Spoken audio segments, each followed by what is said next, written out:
Business Matters will delve into aspects of business that impact our lives. We will seek out extraordinary and ordinary people who have done extraordinary things. Facilitators, educators, and entrepreneurs will be invited to inspire and enlighten our listeners. Join Anwar Mullah for an interactive show and find out what really matters in business. نحمد ونصلي على رسول الكريم أعوذ بالله من الشيطان الرجيم بسم الله الرحمن الرحيم السلام عليكم ورحمة الله وبركاته. Yes, it's Monday evening again, and if it's Monday evening, the 20th of April, you on Business Matters on Radio Al Ansar. You with me, Anwar Mullah, for the next hour or so, and I've got a very interesting guest in the studio who's going to help us to maybe save some money or manage our cash flow better. And he is none other than a gentleman called Moammed Maiter. He's a partner at KPMG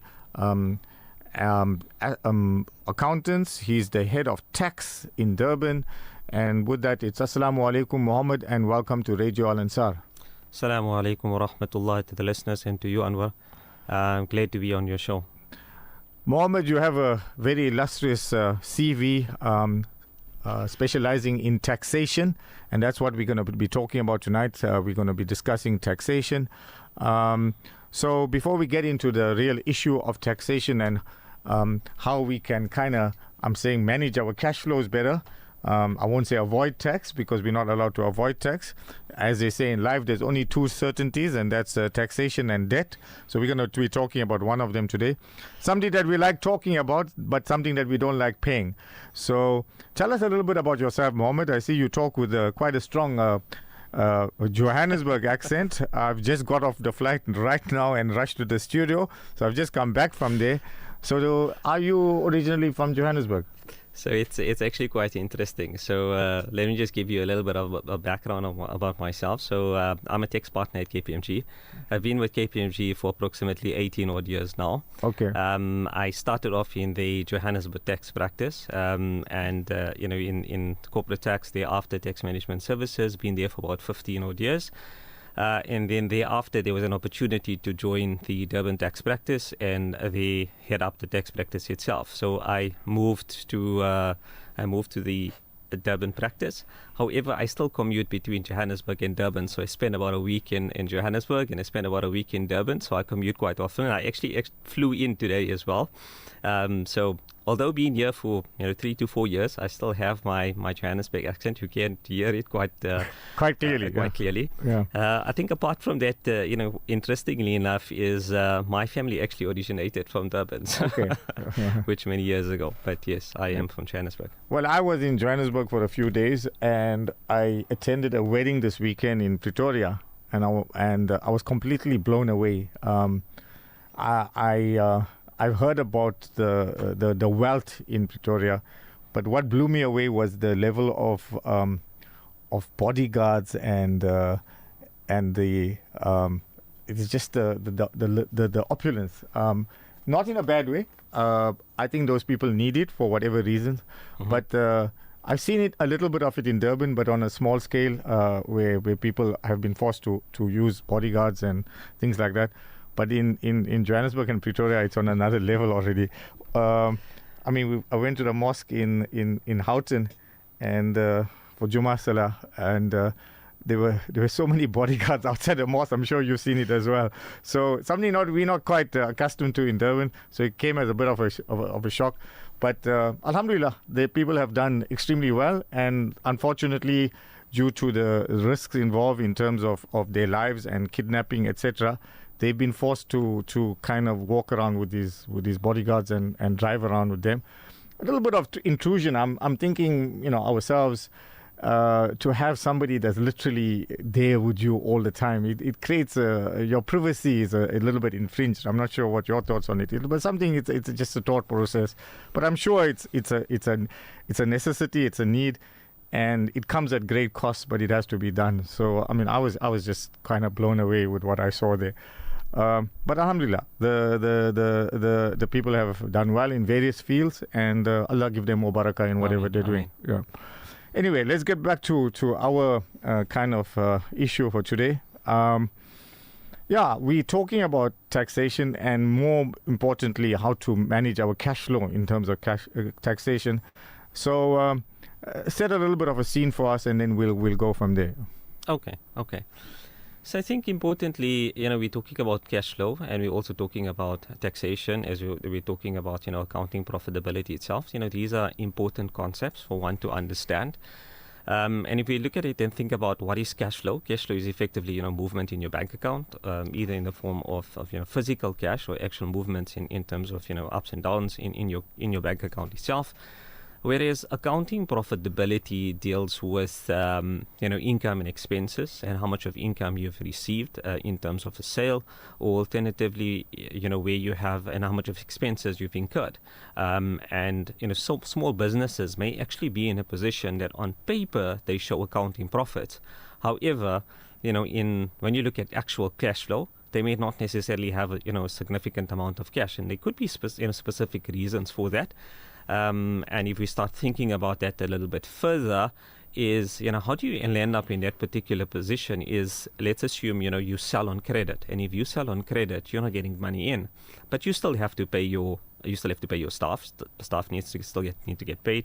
You still need to settle your creditors, and you may have creditor terms, and some creditors may not be as lenient as you on your side, where you offer payment terms to your customers. So you end up in a cash flow situation. So I think that's important. And then we talk about taxable profit. Now, taxable profit is something different compared to accounting profit as well as cash flow, and then you got tax profit. So tax profit is also looking at your taxable income itself and looking at the tax legislation and looking at what would be allowable from a tax perspective. In some instances, you may have a position where certain expenditure may not necessarily be deductible for tax purposes. Maybe that's just to set the scene. Okay, so we'll unpack all of that as we go along, Moammed. So we don't want to kind of say too much too soon. Let's get there. And there's this old famous saying, and I think I've got it right when I'm saying, they say that there's profitability, there's cash flow, and cash flow is cash is king. They say cash flow is profit is reality, cash flow is sanity, and I think so there's a reality and sanity, but cash flow is reality, because if your cash flow is under strain, then your business is always going to be challenged, and also sometimes if you're under cash flow strain, you end up making the wrong decisions. Correct. And not necessarily in the best interest of the business, but simply to try to get you out of that so-called cash flow jam. So what we're talking about tonight is how to manage our cash flow from a tax perspective, so that we pay that tax at the appropriate times, or try to kick the can as far as we can down the road, so that the business is not under strain to having to pay this taxation and then having to manage other parts of the business. So rather pay that tax when you're in a very positive cash flow situation. So there's various taxes, as we all know. There's VAT, which some people pay on a monthly businesses, some people pay on a bi-monthly business. There's PAYE, and there's obviously then the income tax obligations, which if you're paying provisional tax twice a year, income tax, it depends on when you submit your tax returns as well as in terms of your assessments. So let's start from talking about one form of tax, and let's talk about VAT first, and how one can basically best manage cash flow from a VAT perspective. Okay. So if we talk about the VAT, that's actually value-added tax, and that is essentially, it's based on your sales. So, and it's also based on your purchases. I think that should just keep it a little bit simple from a simple business perspective. Whenever you make a sale, effectively you end up in a position where you need to account for output VAT. And whenever you make a purchase, effectively you need to claim back input VAT. So the difference between the two is your net amount that is actually due to the revenue authorities. Mm-hmm. Now, in that particular circumstance, it's on a monthly basis, and in the following month, effectively, you need to pay that amount over to the revenue authorities. So you end up in a position from a VAT perspective that you will have an obligation to pay the revenue authorities based on the amount of your net, inflow and outflow of, from a sales and purchases perspective. And that net is actually then due to the revenue authorities. So I think it's important then to manage that obligation and try to set aside based on, your sales and your purchases, the amount that you need to pay over. And it may be important just to keep, maybe park it into a separate bank account, or alternatively keep a reconciliation of that. So generally, I'm talking about smaller businesses, they would pay on a bi-monthly basis. In other words, if you're taking it, is March and April generally payable in May, and then May and June then payable in July. So you have to...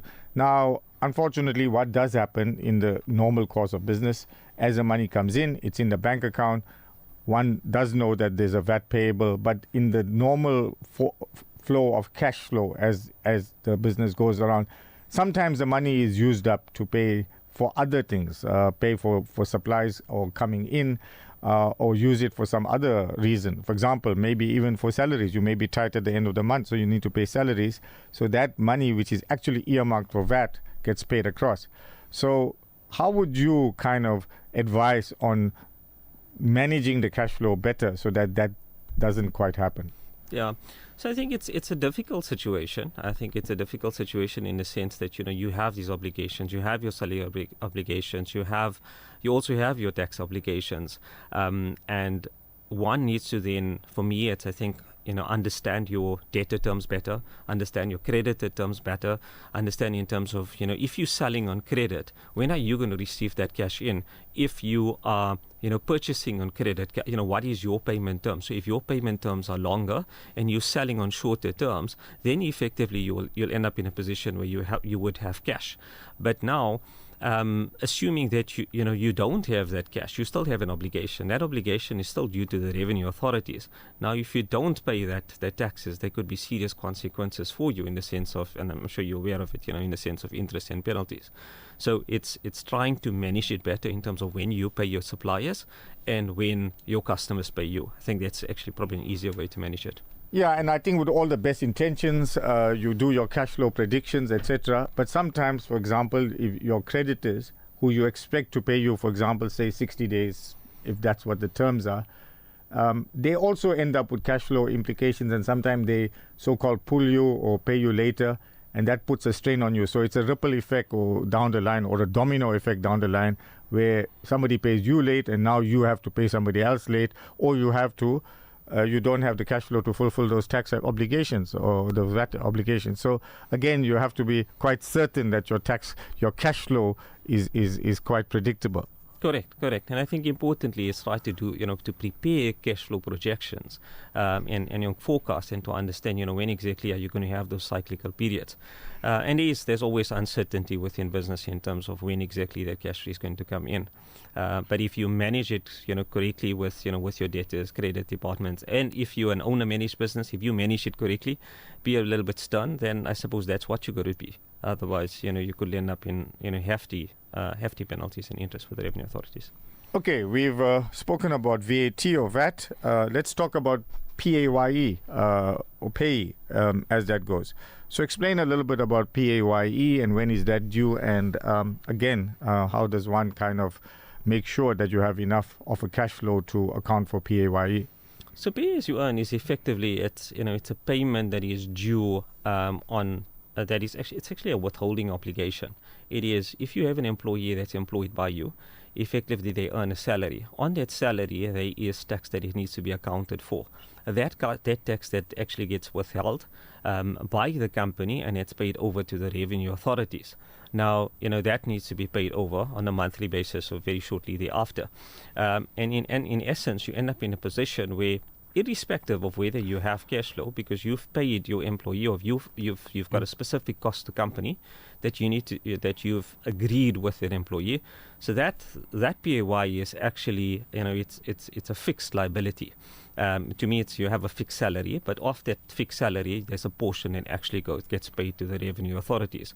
So you need to, when you're paying your employee, you need to make sure that a portion of that salary that you're actually paying that employee is actually withheld and paid over to the revenue authorities. Generally, your PAYE is more of a fixed, it's, like I said, it's more of a fixed cost because you know how many employees you have in your business, and you'll know how much that obligation would generally be. Only in periods where you probably pay bonuses or you have commissions, then maybe there'll be an increased tax cost that you would have. But that is also then, that's something that's very cyclical. But under normal circumstances, you should be in a position to actually estimate the amount of tax that's due from a PAYE perspective. Absolutely, what you're saying is paramount in that money is actually not yours because it's coming off the salary of the employee in terms of the tax tables. So there's an obligation to pay it across. I think the cutoff is the 7th of the next month. Correct. And that has to be paid across because it's actually an amana in your hands from the time that you've paid that salary, because it's belongs to that employee to be paid across as PAYE. So that money, as much as the temptation is there at month end to use it to cover operational expenses, that has to be set aside and paid by the 7th of each month. Correct.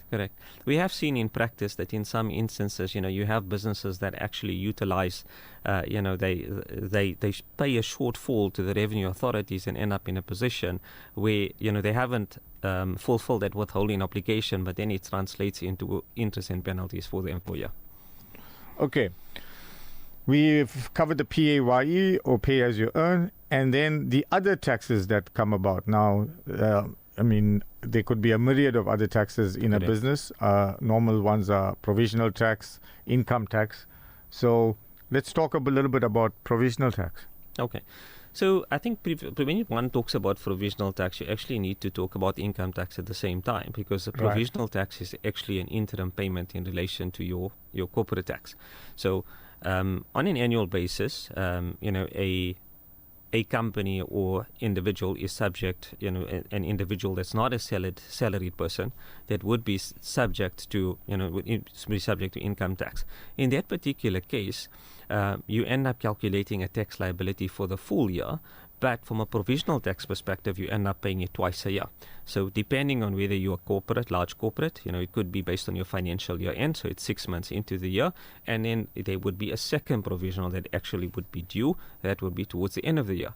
And where you end up in a position where there was a shortfall in terms of your first and second, then you have an opportunity to actually do a top-up in terms of a third provisional. So that's more, for me, I think provisional taxes is linked to income tax, but it's actually an advance payment of your income tax.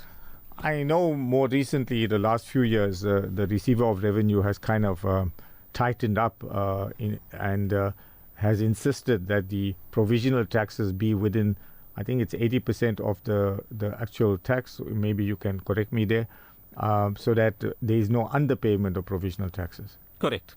So that has always been in legislation. It is in terms of paragraph 20 of the FOT schedule. It's stipulated there is where businesses have taxable income less than $1 million, then it actually needs to be within 90%.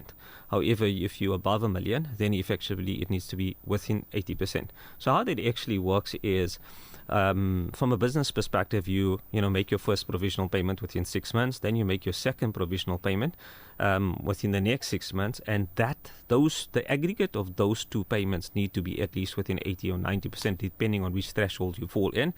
And if you're not within that specific threshold, then you end up in a position where you have a 20% penalty that you become liable for, and that's the difference on what the correct tax charge would have been versus what you've actually paid.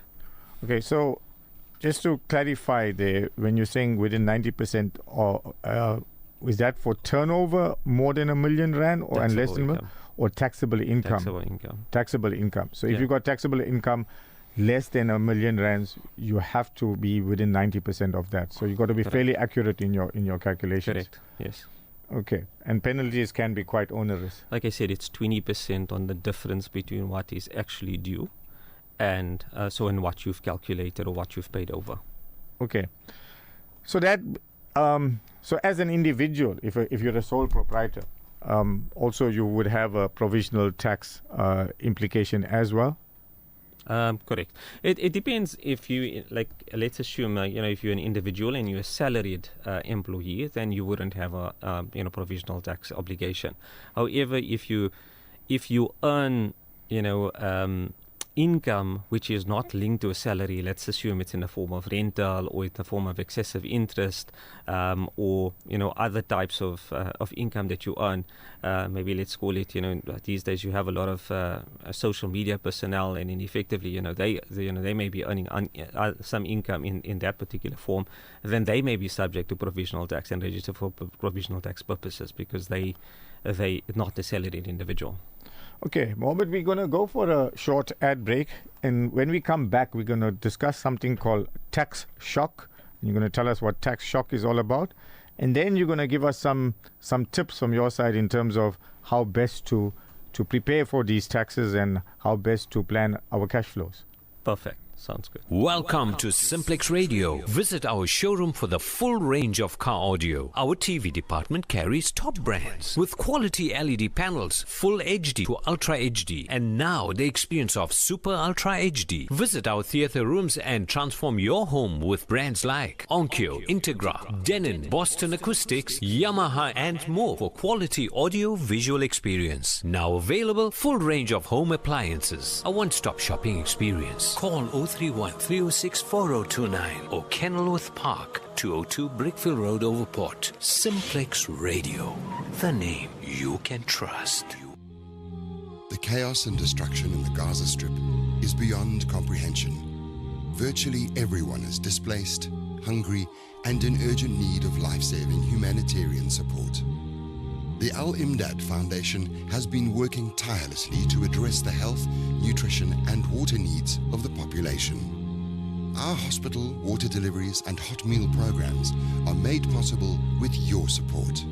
Your donation, big or small, is a lifeline for those in dire need. Help Gaza survive. Donate online at alimdad.com or call 0861 786 243 for more information. This Rabiul Awal, answer the call of your heart from only 25,000 Rand. Join us for a spiritually uplifting time honoring the birth of our beloved Prophet Sallallahu Alaihi Wasallam. Packages ex-Johannesburg, 19th of August to 1st of September 2026 on the world's #1 airline, Qatar Airways. 6 nights in Medina, 6 nights in Makkah, 4-star hotels, transfers, visas, and full guidance by the Show Mirage travel team. Book now. Contact us on 031 2084 222 or WhatsApp on 0786 004972. Show Mirage Travel, your trusted Umrah partner. Get ready to elevate your fitness game at First Fitness in Durban's Berea. With a spacious free weight area, award-winning equipment, and exclusive ladies-only parking and training level, we've got everything you need to crush your goals. Hit the ground running on our outdoor track or unleash your inner warrior in our MMA and boxing dungeon. Plus, enjoy high security and ample parking. And don't forget to refuel at our Halal Coffee and Health restaurant for the best in coffees, smoothies, and healthy eats. Join us today and redefine your fitness journey. First Fitness, dare to be extraordinary. Getting you through your day. Radio Al Ansar. Business Matters. Bismillahir Rahmanir Rahim. Assalamu alaikum wa rahmatullahi wa barakatuh. If you've just joined us, you're on the Business Matters program. Business Matters brought to you by the Minara Chamber of Commerce. You with me, Anwar Mullah, and I've been having an excellent discussion with Mohammed Maiter, who is the tax partner of the KPMG Durban office. Also said to me, he commutes to Johannesburg quite often, so I'm sure you are you the head of the Durban and Johannesburg office, or? I head up the Durban practice, but I am a partner in Johannesburg as well. Okay, excellent. Mohammed, we were talking about various forms of taxation before we went for that ad break. We spoke about VAT, we spoke about PAYE, provisional tax, income tax, which is all tied up. What is tax shock? Okay, so I think if you look at it, at the terminology shock itself, I think for me it's actually a surprise. And if I try to break it down a bit further, is when you get a surprise based on assessment that you receive, and this assessment is actually received from the Revenue Authority, and it's probably something that you were not aware of. And, how could this come about? I mean, potentially you end up in a position where you've submitted your tax return incorrectly, and hence you've got a, massive tax liability, where you probably could also be in a position where the revenue authorities may have disallowed some of the expenditure, and that increases your taxable income. And now you have this massive tax liability that you need to pay for. Or alternatively, it could be in a position where you haven't planned appropriately based on your expansions within your business, and your business grows relatively quickly when compared to what you envisage doing, and you're only keeping track of your tax obligations on once a year. And throughout the year, you're just trying to keep afloat. You're making sure that you have adequate sales. You have and you're growing your business, but you're not considering any of the tax obligations associated with that. And you would know the tax rate at the moment is 27%, and you haven't accounted for any of that on your taxable profit. You'll end up with a massive tax assessment, and that creates a little bit of a shock for you or surprise because you haven't adequately maintained your tax obligations.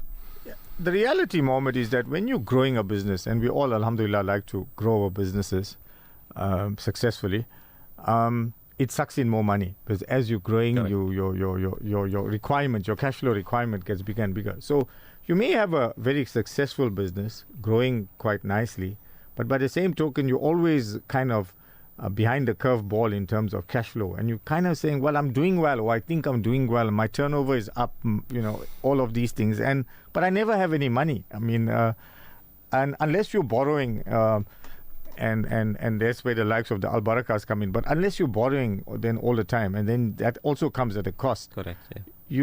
You kind of doubting, am I doing well? Because my turnover says I'm doing well, but I never have any money.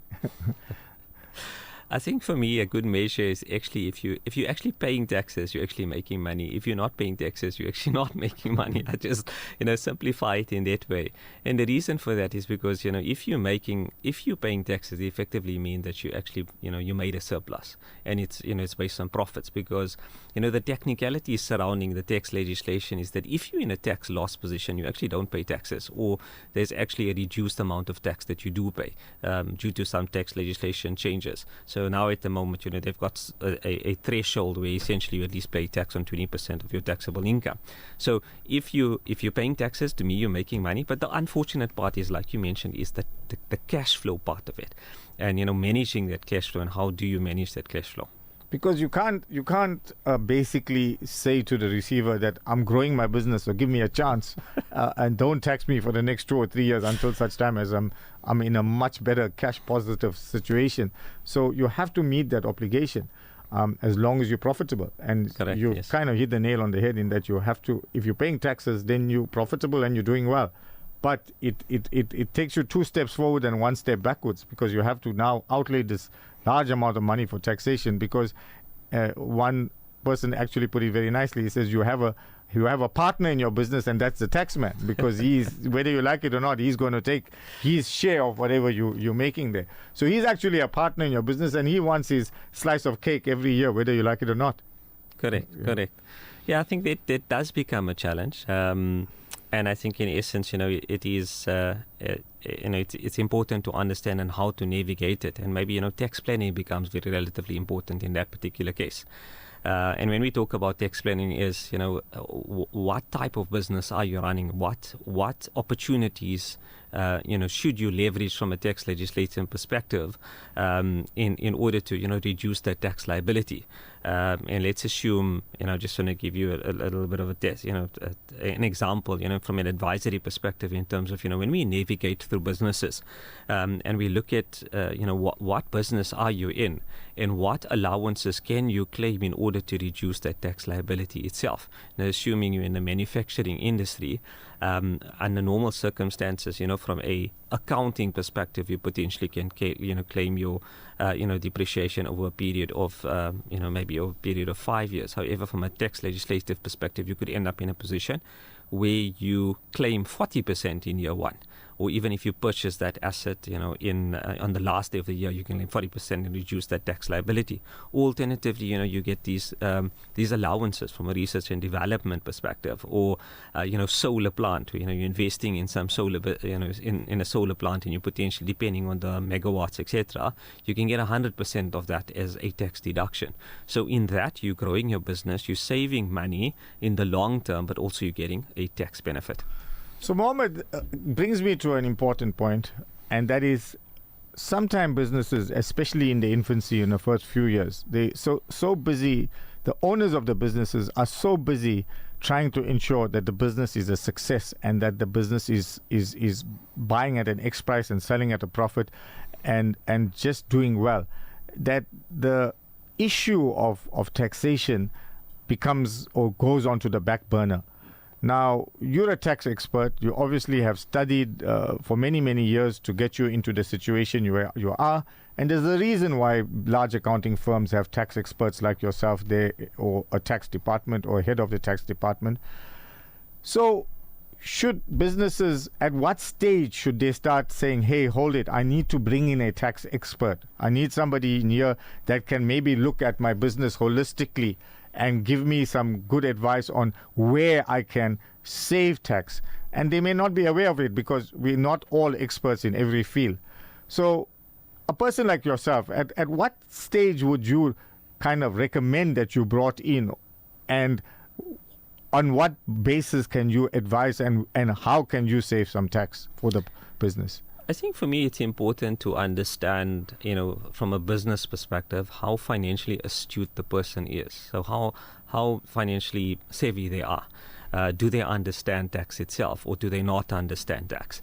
Do they have accounting professionals internally? Do they have tax professionals internally? So if they don't have, they're not financially astute, they don't have tax professionals internally, or a tax let's call it a tax accountant internally, or they don't have a financial accountant internally that's assisting them with their accounting records, and then also then looking at your tax itself. I think it will be important from the start to guide you through the process to make sure that you have all of your compliance obligations in order, because those could also have an impact on your business. Because if your compliance affairs are not in order, you talk about CIPC and no, I'm talking about your tax compliance itself, in terms of your annual tax return submission, your EMP 201 submission, your VAT submissions. All of those things, those all fall under compliance elements. And if you're not sure how to complete those returns and you don't complete it accurately, then you end up in a position where you could end up with additional tax assessments from the revenue authorities as a result of incorrect treatment. So, it will be good practice if you don't have, to actually start getting someone to assist you, advise you, and partner with an accounting firm or partner with a tax advisor in order to help you navigate through that process. And then you talked about the, second element in terms of at which point in time, let's assume they've got all of those in place, and, they've got all of the internal controls, and there is somebody to navigate all of those aspects. Then the other part would be, once your business is starting to grow, is to do an independent tax assessment. And what we term this as a tax due diligence. And, we look at all of your taxes, and we look at, where are the pitfalls and shortfalls, and we look at all the opportunities itself in terms of where can you get additional benefit associated with it. And in that particular case, we would look at we go a little bit more on a granular scale. And we look at your trial balance, and we'll evaluate, what transactions you have. We'll evaluate whether any of them are tax sensitive, and then we'll have discussions with you. We'll understand your business, and then from there navigate where the potentially opportunities are, the additional allowances that you can additional allowances that you can claim itself. Mohammed, the general feeling is like paying tax is kind of a grudge payment. Mm-hmm. Often paying accountants is also a grudge payment, because superficially one doesn't see the value that is there, and it's just sometimes done, or your financial statements are done simply to fulfill an obligation towards the financial obligation for the year and towards the receiver of revenue. So I've got to submit my financial returns. So it's not really seen as a value add. But if you turn things around from your perspective, where you can say to the business or to the individual, hey, I can save you so much of money, far in excess of what you're going to be paying me as a fee, by doing or just structuring things a little bit better, not necessarily spending more money, but just structuring things a bit better. Maybe the business owner then sees the light literally at the end of the tunnel to say, hey, you know what, by bringing in this tax expert, I'm actually saving myself some money. I think you've got to look at it twofold. One is, you look at it from, and there's the opportunity side. And yes, we can look at the opportunities where in essence you can save taxes and you can reduce your tax liability. And that's the opportunity side. But there's also, there's the opposite side of it, is that, you want to make sure that the business is financially astute, so that you don't end up in a position where the revenue authorities start targeting you because as a result of non-compliance, and then you have unnecessary tax liabilities that come with it. Now, there's quite a interesting section in the Tax Administration Act, and we generally quote it, but not to make taxpayers afraid, but it generally happens, is that if you calculate your taxes incorrectly, the revenue authorities could actually penalize you of between 0 and 200%. So where you would have normally paid taxes of say 100, you end up paying 200, and that's just purely as a result of you not calculating your tax correctly. So you don't want to be on that side of the fence equally. So it may seem as a grudge purchase, but not necessarily a grudge purchase. I think it's actually an opportunity to avoid something that could potentially happen. But like you said, the flip side of it is also to have that opportunities where you identify opportunities for potential clients to reduce their tax liability in the form of additional deductions, special allowances. Also, from an individual perspective, not necessarily companies, but some of the low-hanging fruit that sometimes people tend to overlook or miss. For example, the use of a family trust in terms of tax planning and estate planning, the use of retirement annuities to kind of reduce your tax liability by contributing to a retirement annuity. These are sometimes missed because, again, the person is so busy growing the business, they just overlook these type of things and just pay that taxation and carry on with life.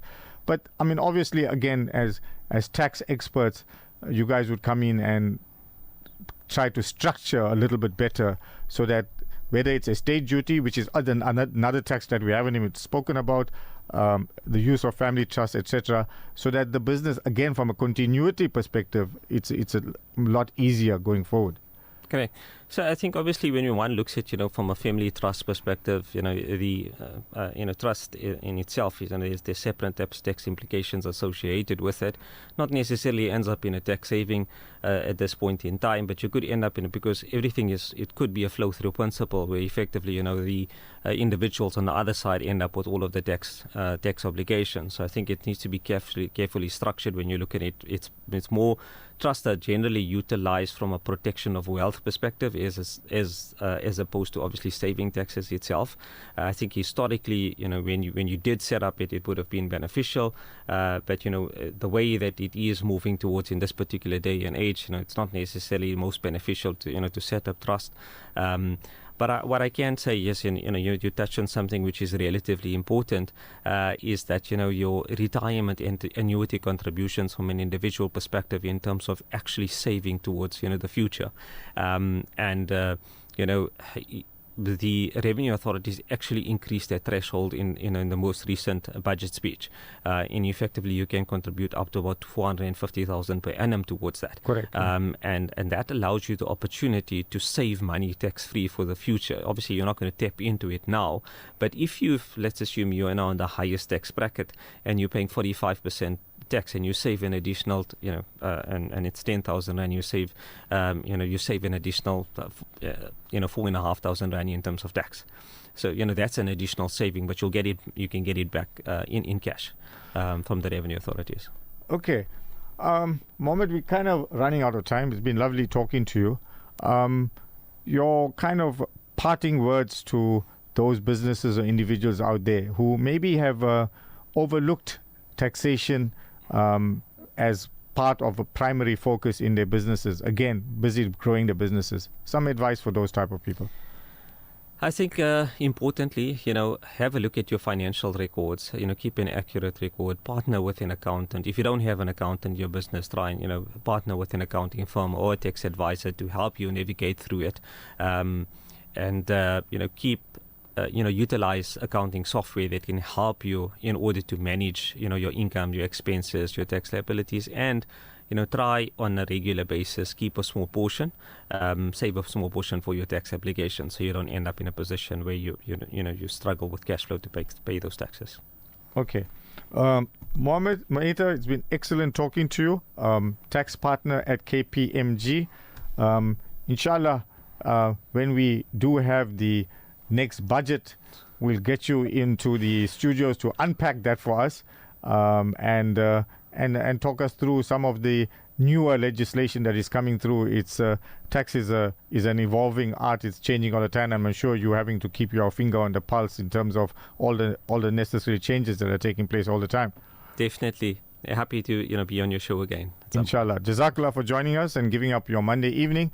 Excellent, and some sagely advice on taxation from you. With that, it's wassalamu alaikum wa rahmatullahi wa barakatuh.